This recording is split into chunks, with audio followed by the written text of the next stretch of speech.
Swimming केलं की गाडी लगेच वरती घेऊन येतात. पोटाला मास्क लावल्यानंतर नाकाचा वापर अजिबात करायचा नाही. Only mouth breathing. तोंडाने श्वास घ्यायचा, तोंडाने सोडायचा. नाकाने श्वास घेतल्यावर मास्कमध्ये पाणी जातं, डायरेक्ट करताना तुम्हाला प्रॉब्लेम येतात. त्याच्यामुळे नाकाचा वापर अजिबात करू नका. तोंडाने श्वास घ्या, तोंडाने सोडा. त्याच्यासोबत कंपल्सरी टाईट असतात पाण्यामध्ये. काय प्रॉब्लेम झाला तर बोलता येणार नाही आपल्याला.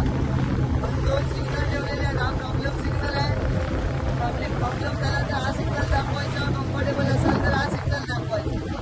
ओके, ही झाली नॉर्मल ॲक्टिव्हिटी. याच्या व्यतिरिक्त जर तुम्हाला एक्स्ट्रा डीप काय करायचं असेल तर करू शकता.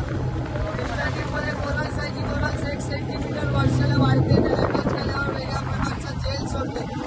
त्याला टच करायला एकदा सी वॉकिंग करून वरती घेऊन येणार. एक्स्ट्रा राऊंड आहे. नॉर्मल ॲक्टिव्हिटीच्या व्यतिरिक्त एक्स्ट्रा राऊंड आहे. 200 रुपीज चार्जेस आहेत. कोरल टचचा वेगळा व्हिडिओ हवा असेल तर 300 रुपीज चार्जेस.